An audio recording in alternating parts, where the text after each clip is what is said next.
We just got back from Brandywine Festival. And we are so tired. So tired. Welcome.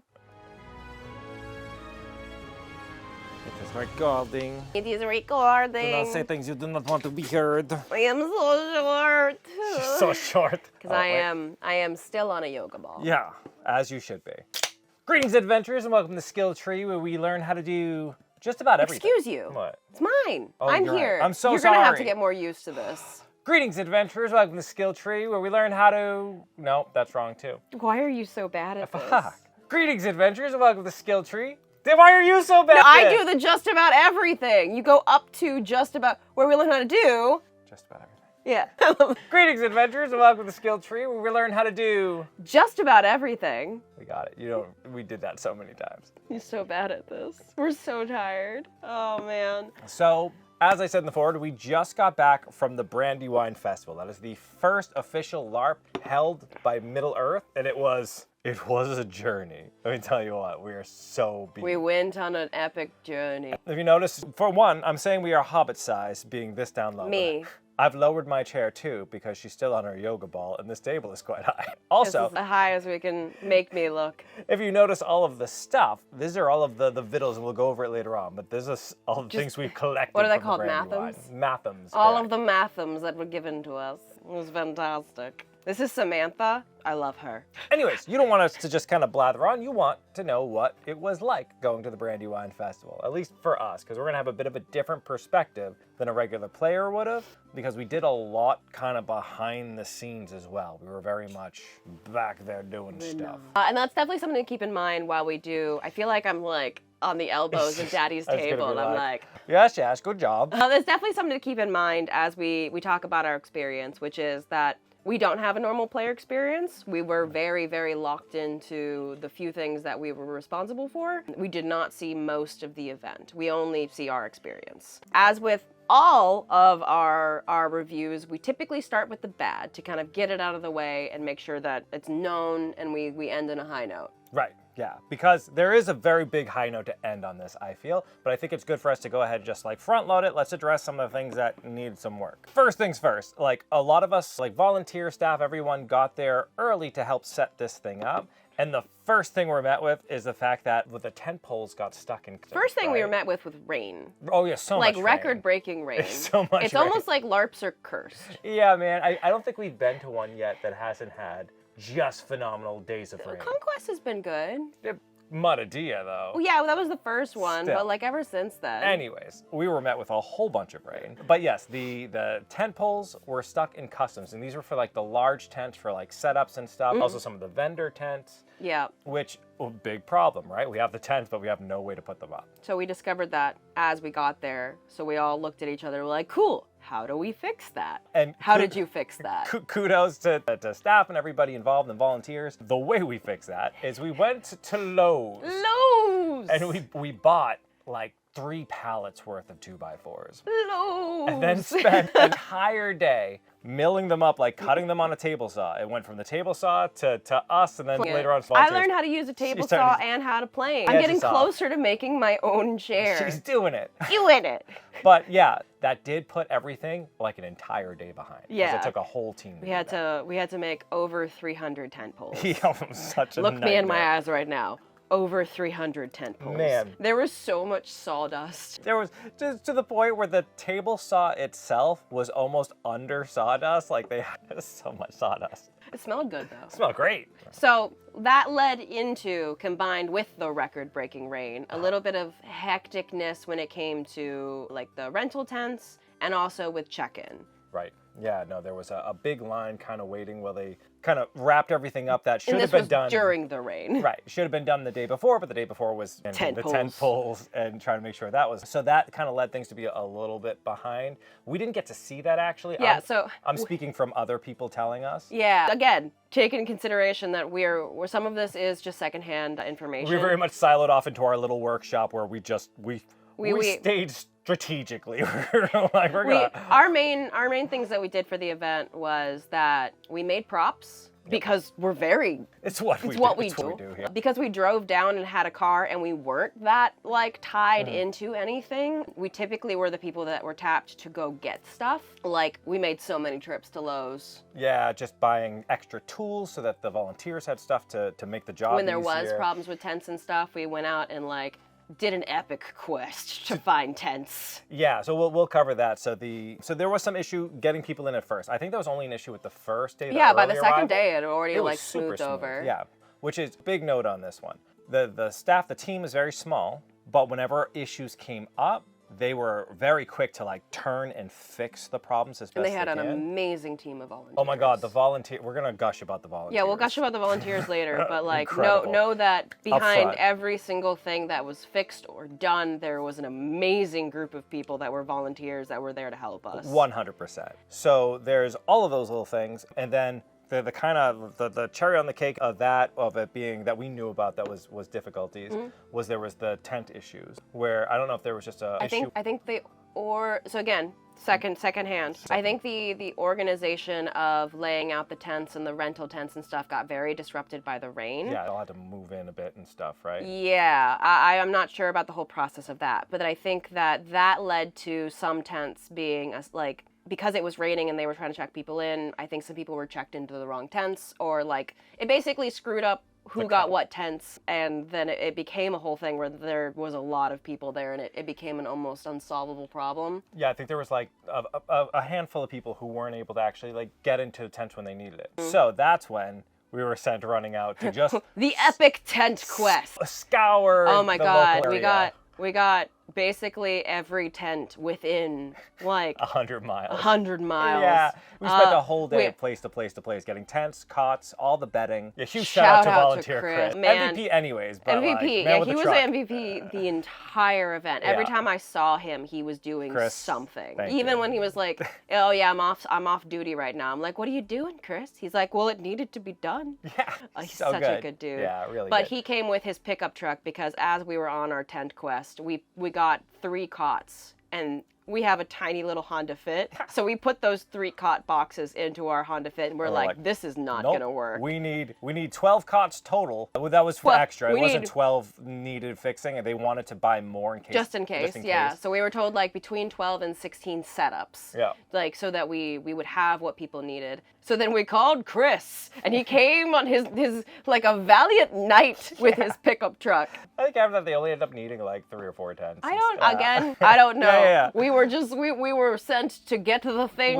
We did a quest. By the time that we gave them the things, we were on to the next sent to get thing. So those were the biggest things that we saw that were like clearly there were issues. But those are also things that are like kind of one-time issues. I don't see those being repeated Yeah, so things. a lot of the issues this year, I think, have to do with, because it's a first-year event. A lot of the things tended to do with like organization and planning, and also just like the fact that almost all of the infrastructure and everything for this event, especially of this scale, like most of the events that we've talked about besides Conquest that we've gone to are like maximum 200 players. Yeah. This was like 1,000 people. So like they built roads, they built a whole new well. Yeah. Like there was a lot of infrastructure going on in the background. And I think combined with the rain, that led to some like organizational and planning issues. It was just a lot to take There are on. some things that were just straight up misses. Oh yeah, some balls were just dropped. Yeah, or organization on something that large. I think with the team, I think the team will need to increase. Yeah, I for think the next team year. was too small. But yeah, there were definitely some things that were just, it is what it is, unfortunately. But I don't think Mm-hmm. any of those things were the ones that were like the larger noticeable things. Those are more in the background. Yeah, stuff I didn't see any issues that I couldn't see being like easily solved for next year now that the infrastructure's been laid. Yeah.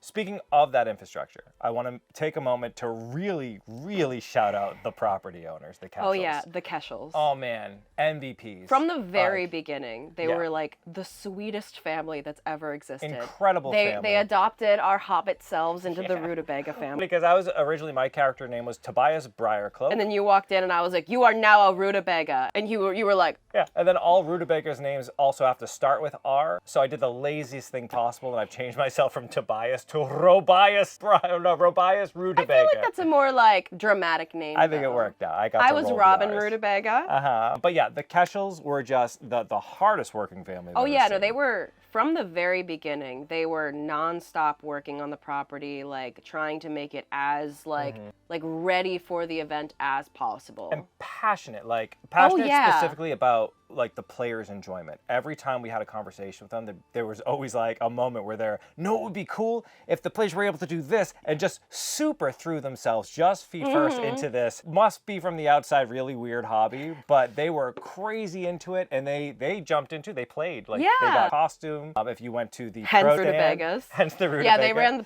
the produce stand, which by the way, had the best apples I've ever had. Yeah, she came, she's like, you have to try these apples. They're a wonderful family. Yeah, they really are. Thank you, Casuals. Thank you so much. Thank you so much for just all of the effort that you put in throughout the year and then during the event. Because even like when there was logistical issues and such, like they were 100% like there to help. Before we move on to our next point, just a quick note from our sponsor.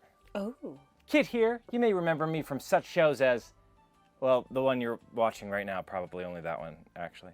But if you've been watching for any period of time, you know that I'm always working with some kind of material that might kill me or make me sick or something. So it might surprise you that I actually take my health really seriously. Super seriously. That's why I'm happy to shout out today's sponsor, Function Health. Function Health is actually really cool because it gives you a lot of data that I think most people would never get a chance to see. Like, it allows you to test for over 100 different biomarkers, so you can track your heart health, hormones, toxins, inflammation, stress. And all of that gets tracked in a secure place over time, so you can kind of watch how these things change and really get a view of what's actually going on in your body. And using that information, you can then make smart choices about what to do with your health. I'm actually going to get my first blood work for this done next week, so I'm kind of excited / terrified to see what it comes up with. Sir, your blood is mostly whiskey. It's what keeps me young, I say. But even that is super easy. They have like 2,000 plus lab locations that they can use, so mine is actually right up the street. It's super convenient. If you're ready to get the data that will help you make healthy choices with your life, there's actually a few ways. You can check out this QR code right here or go to functionhealth.com/skilltree. Finally, you can also just use our code SKILLTREE at signup. There are so many ways. But the first 1,000 people to do this will get a $100 credit towards their membership, so that's pretty cool. Anyways, if you're ready to have the data that'll help you take control of your health, definitely check this one out.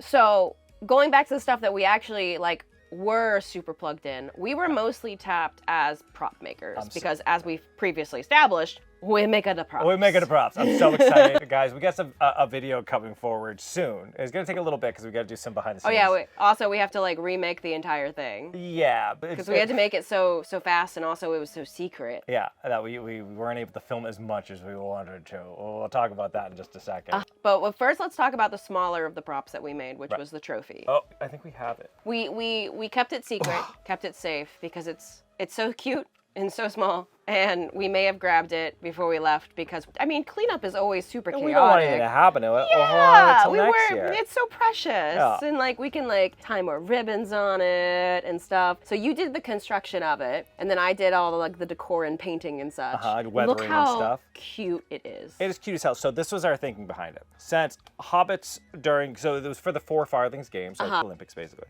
So Hobbits would see the manling thing, or it might be vice versa. Maybe men saw how Hobbits did it. But at any rate, they see the cup and be like, we can do better than a cup. We're going to do a keg. Why only a cup? Why only a cup? Why not a whole keg? So we slapped some handles on a keg, weathered it, and then each one of these ribbons are the colors of the 4 Farthings. Yeah, based on the designs and stuff that were done, which I think they're going to put out merch for. Yeah, so it was I hope so. I hope so too. South Farthing. So you're so biased. And by South Farthing, I was during the whole time. I'm like, South Farthing's the best, and then yeah. But all the different ribbons of the different colors, and each win represents a ribbon tied onto it. East Farthing won this game, by the way. Yeah. Which, I mean, they also had the most people, so I'm just saying next year, gotta balance it out. It would be cool cool if next year they had showing what the numbers were, if people listed what farthing they were, so that it could be balanced out. Or even just a limit on the different amounts. I don't know. Yeah, I don't know. See, that's beyond.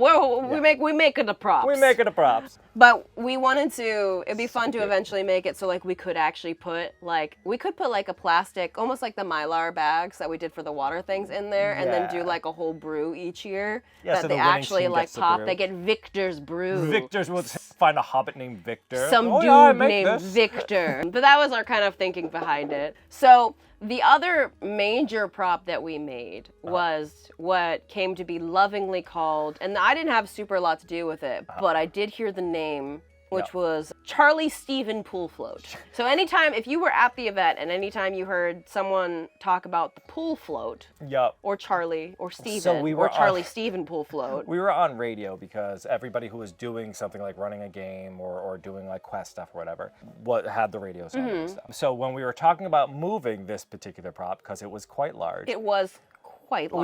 we didn't want to give it away if we were next to people, so we call it like the pool float or something because it's mostly made out of foam. I named it Steven. They named it Charlie. They being his other dads. Yes, he has 3 dads. So first, let me introduce you to Charlie. I know Stephen we have Pool Float. some footage Yeah. of him because I took some footage when I first got to see him in person. Yeah, hopefully some footage shows up here. Definitely some pictures showed up here. Oh, yeah. He is a giant spider. Oh, speaking of, warning to anyone with arachnophobia because he is scary I looking. think he's adorable, but if you don't like spiders, he is scary looking. So I made this with help from Greg and Jake over at Studio Lab. When we do the video, you'll very much see them. We have some anecdotes. Oh man, they're so fun to work with. Yeah, I got to meet Greg and Jake at the event. I had met Ben earlier, but they're all super amazing The people. whole crew over the at Studio sweetest Lab. people. I'm gonna leave a link to Studio Lab down. Yeah, If you're ever they're doing, actually in our area, so Yeah, we're if you're hoping to ever be able doing to work with them more.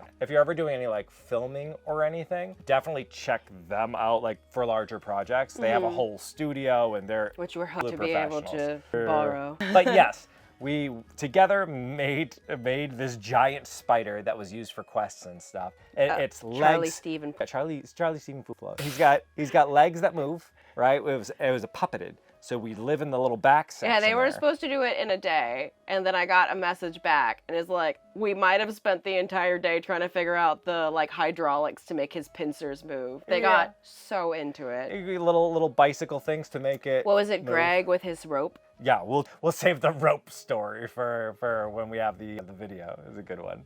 Yeah, he is the man with the rope. But I love him dearly. He is my precious boy. He is a precious boy. He does have a malformed, like, barely started brother Yes. that we are going to use to make a video, because originally we were going to make 2, but then they so lovingly fell in love with him and needed to add all of the bits and bobs to him. We wanted extra details to this one, so it took longer. But also because of that, and there was a lot of ideation and figuring things out, we spent a lot of time doing that and not filming. So we filmed some of that one, but remake them and film the rest of it. So you have it. So we also, we made some other things while we were at the event. One of which is talk about the wagon. The wagon. So Which I think Nerd of the Rings used. Nerd of the Rings played a dwarf. boot merchant, and he's going to have this cart. And originally the thought was to make this cart just a prop cart that stayed in one place. Because that's much easier to make. Like so much. There's a whole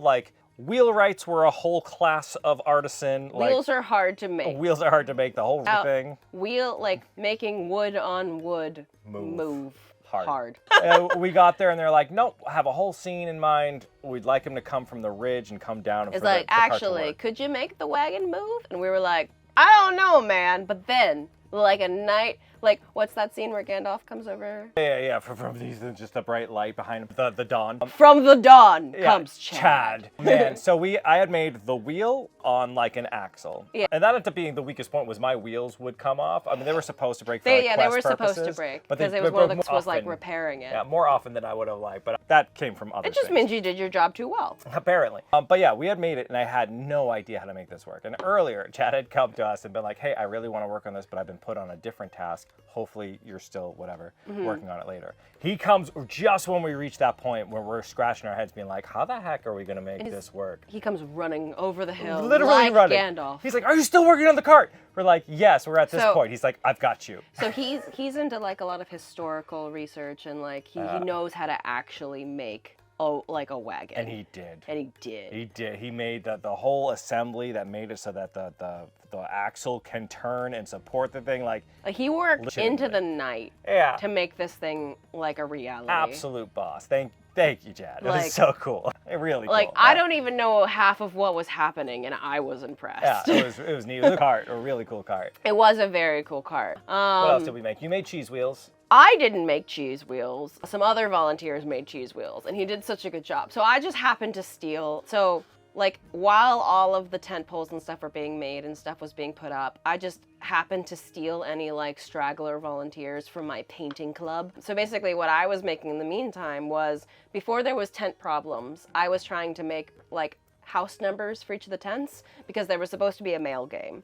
So I got a bunch of wooden blanks that I had volunteers help me with staining and then, like, weathering and then painting numbers on, that we were gonna put out in front of all of the different tents so that you could deliver mail to each other. Because I know a lot of people also make mailboxes. Yeah. And shout out to all the volunteers that helped me with that. I know they didn't get used for their intended purposes but they'll definitely be used next year because we still have them. And it was super fun to watch the process of people who had never really, like, weathered stuff before learn the process of painting, like, weathering and stuff, where they always start off super light. And then by the end of it, they're just like slapping paint on. I did the same. Yeah, me too. Like, it's always a super fun, like, you can see the exact learning process of it. But the first person who helped me kind of, like, staining and doing everything, he was just waiting for another team to finish because they were planning on doing something else. And I think they got held up on something else. So I claimed him to be my cheese man. So to put that into perspective, cheese man. We had wooden discs that were going to be used for some games. Yeah, like rolling cheese. Yeah. But we wouldn't really waste cheese on a game. Food. So it's wood painted to look like cheese. And he did such a good job. Such a good job. He made it different types of cheese, and we ran out of white because we had to paint your sign because it was such thirsty wood that it drank all our paint. My thirsty wood. So Sorry. Can't help yourself. So he made, like, Gouda cheese. He made, like, cheddar cheese, and he ran out of white. So then he made the second layers of what would have been, like, a Gouda and stuff. He made it, like, blue cheese and Munster, like, streaks of, like, blue and green. And like, it was super amazing. It was also raining while we were painting, so none of the paint would dry. It was so humid. He was my cheese champion. Cheese champion. And then all of the other volunteers that came in, they all made, like, just assembly line of signs. So, like, some of them were staining them, some of them were weathering them, some of them were painting numbers on them. I'm so excited for next year when we get to have all those signs up and like all of the numbers that people can deliver mail to. And FYI, there was a mail game, right? Because there was I know this because I got a very strongly worded. It's right there. A very strongly worded letter because one of the games was about potatoes. You're gonna find out most of the games. Most of the games ended up being potatoes. We had potatoes. I waste potatoes. So those were some sturdy. They were sturdy potatoes. In the description of what the game would be, it said, doing something with a standard potato. And that set them off. I have this long message about, like, well, what do you mean by a standard potato? Is it a red bliss potato? Is it a yellow potato? Is it an Idaho? A whole list of different kinds of potatoes and being like, all of these have completely different aerodynamic properties. I'm like, valid. Absolutely valid. Absolutely valid. It was the most Hobbit letter I've ever received. That moves into the fact that, like, fairly, like, late into the planning and stuff, mostly because we're charismatic and charming. Hi there. Totally. We ended up running, like, basically being the game masters of the Farthing games. So we also made some of the like, on site we made, like, golf clubs, which were kind of like mallets because we didn't want them to look too modern. So we went with, like, a kind of combination of, what's it called? Croquet? Yeah, like croquet mallet. Yeah, croquet and golf. So we went with kind of croquet mallets that we made from scratch, and then we drew names on each one of them. I had different colored ribbons, so I tied different colored ribbons and then had, like, a name attributed to each one of them. So, like, yellow was Sassy Squatch. And then all the balls, they were little wooden balls where you painted little faces on them. Because the original myth of in the books, golf exists in the books because there was some sort of battle. Right. Boromir hit an orc so hard, knocked his head off, and it went into goblin orc there. Same they're kind of just I'm gonna get interchangeable. so many angry Don't anger the fans. I don't know super old. Knocked the head. He was also one of the people who were large enough to ride a pony. So knocked the head off, and it landed in a gopher hole, and that's how the game of golf was created. Yeah, so we went through all of the balls that we had, and we drew. Where did you put mine? Right there. I've got Samantha in the way. Samantha's never in the way. So we went through, this one's an Angry Bird just because I thought it was funny. It's my favorite, so I kept it. But we went through with 2 other volunteers. Shout out to the volunteers that help with the games, by the way, which I'm going to talk a little bit more about that. Shout out. But we went through and drew faces on all of them so that it would kind of match the myth of how the games were created. And then we had 8 holes of golf or croquet or they call like 8-hole gold, I think it was what it was originally written down as, because you can't use the word golf, but it says in the book, and that's how the game of golf was created. So I think we can get away with that was using just the a golf. typo. What? The 8-hole gold. I don't think so. I had some people join us. One of the people that joined me was the amazing band Whiskey Before Breakfast. Whiskey Before Breakfast rocks. So we talked about Steve and Charlie Pool Float. Because you've done dragon dancing before. Yeah, done lion dancing. Chinese lion dancing. Dancing. He's done lion dancing before, so he has some puppetry experience. So he ended up like puppeting Steve and Charlie Pool Float. The last day of the games, they actually ended up pulling him early for that because they wanted people to be able to see Steve and Charlie Pool Float in the daylight, which did just leave me alone running all of the games. But we have so many like Gandalfs coming over the hill to save us. Like another Gandalf over the hill comes Whiskey Before Breakfast with whiskey. Yeah. Which they happen to have my favorite whiskey, which gave me the will to live. And they helped me because some plot stuff was going on that disrupted the games enough that our schedule got thrown off. But they helped me remake the rules to a game to combine 2 of them together. They helped me run it. They gave me whiskey. They gave me water. They gave me emotional support. They're wonderful. They're wonderful people. Yeah. The bands in general. So we had Ishna, Whiskey Before Breakfast, and Swarm of Owls. Leave links down below to all of them where you can find them. They were all, like, as far as vibes were concerned and stuff, incredible. But we had a lot of one-on-one time with Whiskey Before didn't personally get to meet the other bands. You worked a little bit more with them, but I met Whiskey Before Breakfast, and they were the sweetest people that's ever existed. Yeah, they hung out with us quite a bit. Yeah, they hung out with me they helped me run the games up until the moment they had to go on stage. In the sun, in the sun. Your instrument requires you to be like hydrated and stuff. And they're like, no, we're gonna help out with No, they this helped instead. me chase people off of the potato field of our potato sack race with the mallets, which we have pictures of. Also, Ariel from Hazario, another YouTuber, did so much that event. One of the things she did was she helped me run all of those games as well. And also Jess Les, who played almost every single one of our games and was an amazing player the entire time. I think she was the one that actually came up with the 3-legged race. How you remove potatoes as we go. So everything's potatoes. Everything's potatoes. Part of that group, obviously, Mossy and Kiki were incredible. We're gonna leave all their stuff. Yeah, we'll touch on all the other YouTubers and stuff that were there later. Amazing people. Because they did a lot while they were there. Yeah. So, let's talk a bit about the games, I guess. That's a good transition into talking about the games. So, we had to remake all of the games kind of last minute because of some material issues where we didn't have the materials that we needed to run a lot of the games. And then also some materials got stolen. Aptly stolen, too. It's kind of funny. So there was a game that was running in the background called the Spoon Game. Spoon borrowing. Spoon borrowing. Not stealing, borrowing. Yeah, but it's basically a thieving game. You have a spoon on you somewhere, and people are trying to steal them from you. No one told the people running it that they had switched it over to wooden forks. So they had a bunch of volunteers looking for wooden spoons. We had a bunch of really nice big wooden spoons for the like potato and spoon race and some other games. Yes. And they got stolen. It's the first night we're sitting there and someone's coming up and she stops them. She goes, "Is that my spoon?" They're like, "No, I stole this fair and square."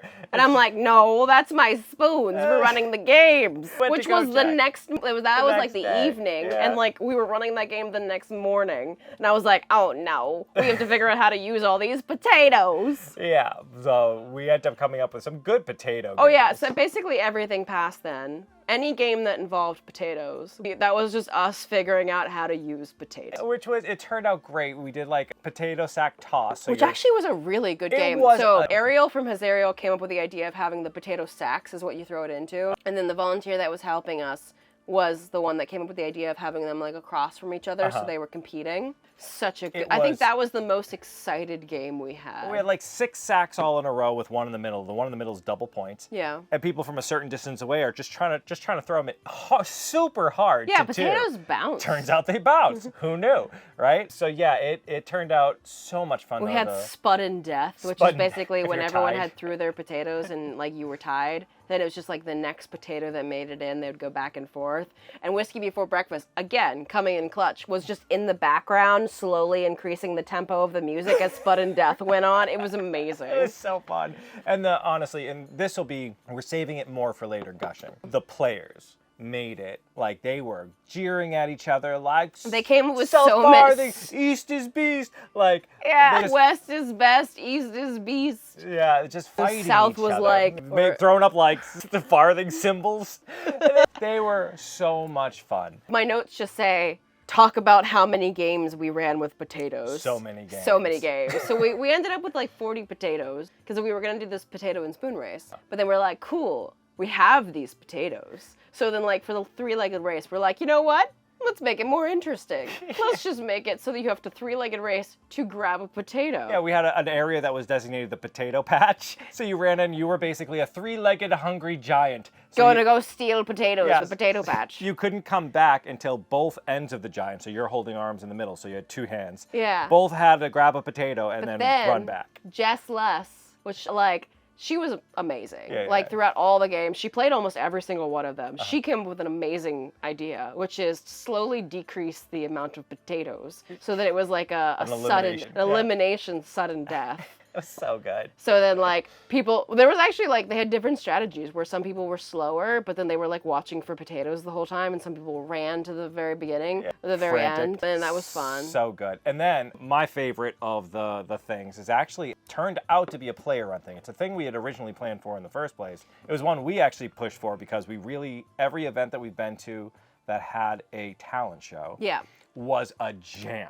Like, talent shows are always amazing. We ran a talent show in Reckoning 2. Yeah. And it was a bunch of people's favorite moment. We had to change a lot of the schedule because a lot of it ended up with just the 2 of us running all the games. Originally, they were supposed to be overlapped, and we were supposed to have more of a team to help us run them. But then because it was just the 2 of us, I had to change the schedule a bit to be able to give us, like, little bit of breaks between them so we could get water and stuff. Right. So then also a lot of the games that required a lot of prep beforehand, so like the riddle relay or the talent show or those kinds of things, and also the scarecrow one, there was just they were changed last minute or just didn't quite like fit into the new schedule, so we had to cancel. Well, there's also an issue where because of where we were placed, we didn't have a lot of shade or water. In the one space where there was, it was hit or miss whether people were there. We want people to see the talent show. I'd feel bad if people are just in an empty field doing a thing. But it's the thing we really, really wanted to, and it kind of broke our heart that it wasn't going to happen. But the day that it was supposed to happen, what was her name? Gooseberry Greenhand. We think. It's her Discord I'm pretty handle. Sure that, We think that's her character name as well. But she came up to us and she was like, I really wanted to run the talent show.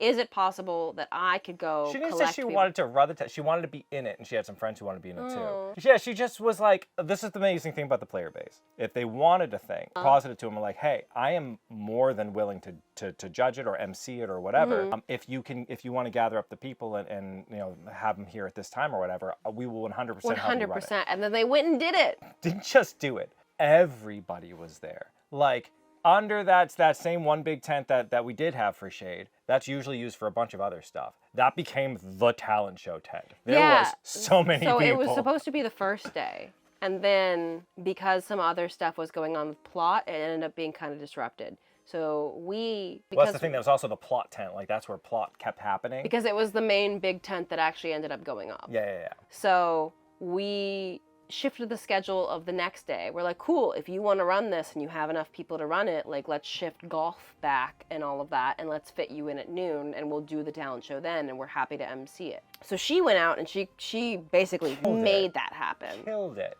Yeah. Yeah, and then it turned out to be this amazing big thing. It was, to me, one of my favorite parts of the entire thing. The amount of talent, like, people came up and, like, when I say they sang, they sang. Oh yeah, no, I was listening. So I good. was drawing all the names on the golf mallets and listening to all, like, there was some good singing. Oh, there's the violinist. I know their Yeah. the last thing in their name was Silver Strings. I apologize for not having their first name right here, but killed it. Like, was the background to a whole bunch of people who just needed music. They're like, I got you. Could play almost anything. Yeah, absolutely incredible. Yeah. The kids, the one did cartwheels and Yeah, I did I a saw that handstand. one. Like both of them. First of all, the little girl who did the cartwheel was very cute. She's like, there's not enough room in here. I'm going to need y'all to turn around and look outside. She so knows I how have to the direct running an room. audience. Yeah, every single person was watching outside, and she killed those cartwheels. Did a great job. I saw those. Do the handstand. He's like, I'm going to do a handstand. And I thought, just like a handstand. Homie walked around on his for a while. Like, we're all just looking, we're like, oh my God. He walked around on his hands for a long time. Kids and got then he nimby. came back and did like a backflip. We're all like, holy crap, where'd that come from? So yeah, the Everybody talent was show, so- everyone has gooseberry green hand for the Thanks. talent. 100%, So like, round of yeah. applause. Well, We yeah. won't, we can't clap very loud because it will blow up. Yeah, you killed that. Great You killed job. it. Yeah. Speaking of kind of like things that were canceled. So originally the Scarecrow competition, that was like a miscommunication of how it was supposed to be run. Originally, like, we were supposed to put out an announcement to the players that it was something that people could, like, they make a Scarecrow the entire time, and then we judge it at a certain time. But because that didn't go out, we just ended up canceling it because We're afraid it'd be confusing for people. yeah, and like weren't we didn't prepared have for it. materials and stuff to make it because it was supposed to be a thing. Like, it wasn't like we had it set up and you would come and do it. Right. It's like, no, just like anyone can make a Scarecrow and you bring it to be judged. But people were so sad. Yeah, So then people we were really like, wanted to. well, let's run a secret Scarecrow competition. And basically we stole a bunch of hay and was some corn stalks. So covered with hay. 'cause He had to change his clothes because it got so in his clothes and like the corn stalks scraped up the side of your it head. cut my ear. Corn stalks actually really sharp. The leaves of corn. Because we turned stole a bunch of materials to put them near the game tent so that people could potentially make. the scarecrows. And we're just like, don't do it in front of more responsible people, but secret Secret scarecrow. scarecrow. And then some people made some amazing scarecrows. Yeah, they made like a whole family, like a baby There was scarecrow. a grand. like- That was more of a story we made after. was But like, sweet. we made a granny scarecrow with a pumpkin head that they carved out. They did a great job. There was another scarecrow that like they had like detailed like little feetsies and stuff and like a whole like costume, and they put like handkerchiefs and stuff in. And there was which was very funny, where it was a baby scarecrow, but we don't know where they got all the baby clothes. It had a real diaper. We're like, We're where'd you get all that? confused. And they're like, Don't question the baby scarecrow. So we put him by the stage so people could appreciate the scarecrows. But really Yeah. shout out to those players that took the effort and time to put together Absolutely. scarecrows. yeah. So and part of that confusion too is the fact that some of those games that were planned, by the time they were changed, and they were changed before this thing was written, but the printout, this thing here, the printout with the map on it, it listed a bunch of the old games that had been moved already like weeks in advance. Yeah. And I think they just had the wrong file or something like that, and they printed it up. So that, it shouldn't have gone out in the first place, but I'm glad it did. Because it made some cute-ass scarecrows. Cute-ass scarecrows, the talent show wouldn't have been on there because that hadn't been moved around too. So the best moments, I feel, were because of that particular issue right there. So before we move on, we touched on the bands a little bit. Yes. We didn't touch on Rachel. Oh my God. Our friend Rachel, if she's in this video here, by the way, teaching us how to sew a swimsuit. Yeah, a LARP swimsuit. Yeah, absolutely incredible. She was a boss, like just handling things that came through. She worked. Every time I saw her, she was like handling stuff. Yeah, she worked with the bands, made sure all of that was organized, helped organize a bunch of costume stuff, just everything going on at the farmhouse, kind of a little side HQ there. While also having a baby. Yeah, well, also She's like her and her husband like, taking care of taking this care of a baby. baby while taking care of business. Absolute 100%. That, and then I want to extra shout out Hazario, channel down in the description below. Yeah. All of the like decor, like the bunting being up and stuff. That was all Hazario. Yeah, she like, didn't I come got to this. the event as like a person to No. run stuff. She came to the event to be a player. Yeah. But she saw that the like things had been behind, and she was like, "Cool, give me a radio." Yeah, she's like, give me your walkie-talkie. And she took it, and then she just dominated. Like, Not only that, like she was doing decor, then she also helped me run games, come up with Yeah. games, find me volunteers. Like incredible. Incredible. Yeah, absolutely amazing person. Yeah. So, yeah, and just an amazing person. Like, if you... oh yeah, super sweet. Yeah, if you're ever wondering, like, oh, are the people who are online that I watch good people at all, or, you know, just that don't meet your heroes kind of thing, she is genuinely an incredible One of the person. sweetest people I have ever met. Yeah, absolutely. We touched on how some players basically saved some of what turned into the favorite events, like the talent show. Absolutely. So let's talk about the players. Oh my God. I think somebody explained it really well in one of the chats where they said there were like some logistic issues, all this type of stuff. But the vibes, which is Ariel and you know, the players who put stuff together, impeccable. And the player base. The player base. Those things, and the music, I'm gonna say the music too. Oh yeah, the music is those things part of the impeccable. Made this event. It's 100%. If I was to be dropped in the middle of field with these players and nothing, I would still have an amazing time because these players are that friggin' good. This community, like, every chance they got to just like be. They brought a bunch of like a cooking competition. Yeah. Like they brought a bunch of their own events that they planned and like organized beforehand. The best thing you can want for a LARP is a player base that will do right because the hungry for content. Yeah, well also there's a whole thing of playing to lift and like you're playing with each other this whole time.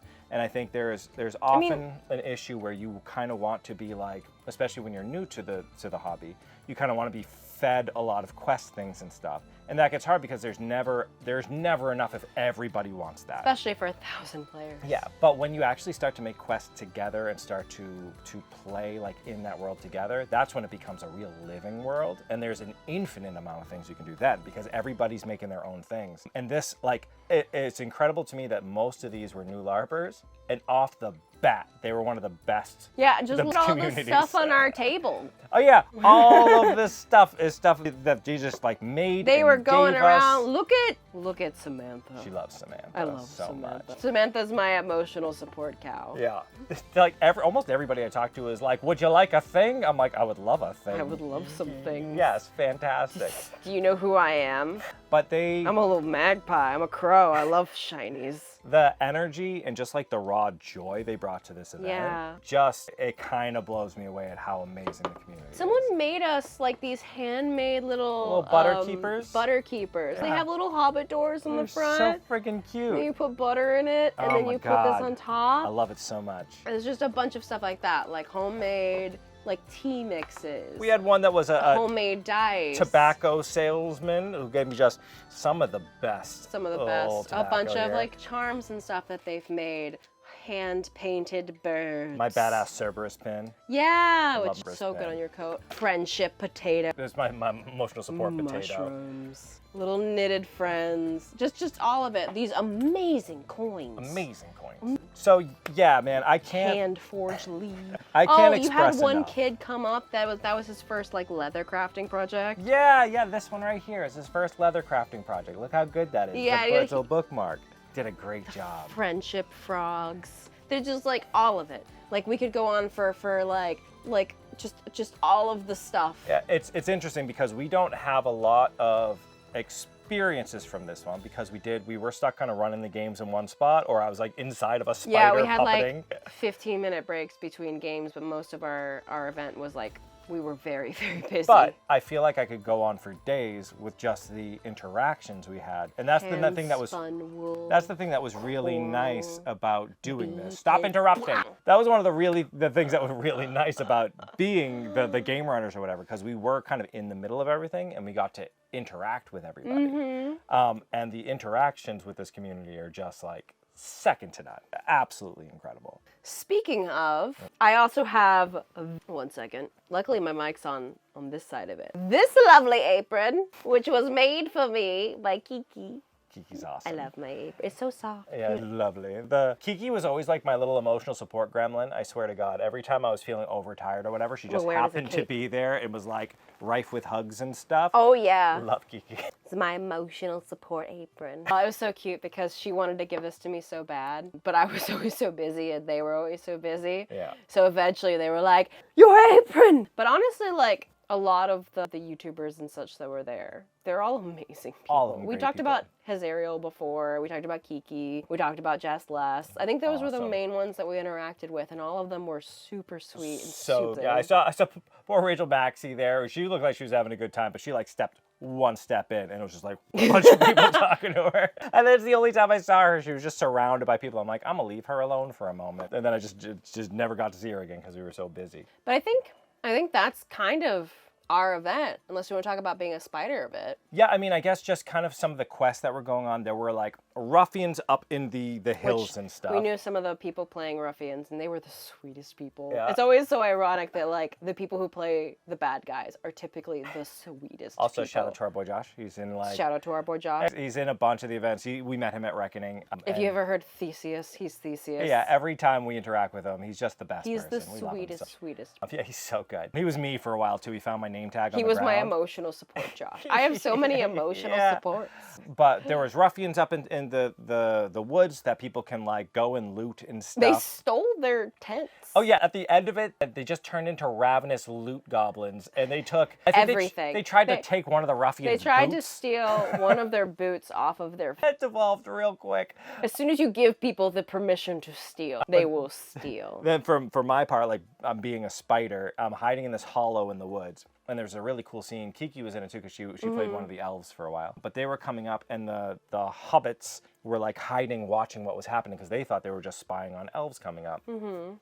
I come out as a giant ass spider and attack them, and they like shoo me back with a song that like scares me, and then they teach these hobbits the song. They were amazing. So then later on, I'm fighting against rangers as this big spider, and then the hobbits can use that song to like kind of weaken me to give the rangers extra time, and they push me back. They have this little like explosive type thing that they push back into my den, so that they were able to push me back and then explode it and kill me as the spider, which was awesome. It was fun. The rangers were awesome. They were fun to play with and just beat the hell out of me as a spider. So it was good. It was a lot of fun. I like being a spider. I was getting myself into the spider mindset. I'm like, you are a giant spider. You want to eat all of them. Motivation. Method acting. Method. I'm back there going. We're like, how do we do noises for the spider? He's got it handled. Oh, let's talk about, I think one of the things we didn't talk about, just to quickly loop back to it, is just fun things that happened during the games. Yeah. Like, the potato sacks that were given to us ended up being too small. So, like, and also some plot stuff was going on kind of like the games field, which pushed some of our games back. So we had to merge the potato sack race with the cheese wheel throwing. So me and all of the players and Whiskey Before Breakfast and Hazariel, we're all just making up games as we go. And like the potato sacks ended up being too small, so they were like throwing out new rules, and I'm like, yes, that! Did you say somebody put the potato sack on their feet and then just rolled? Yeah, they just somersaulted all the way down. And I'm like, that'll do. That'll do. I like whispered to some of the players, I'm like, we never said in the rules that you can't roll the cheese across the potato field to the other people. I just said you can only bring one back at a time. Yeah. So then they started like rolling it, but then they'd roll it too hard, so it would just go off into the distance.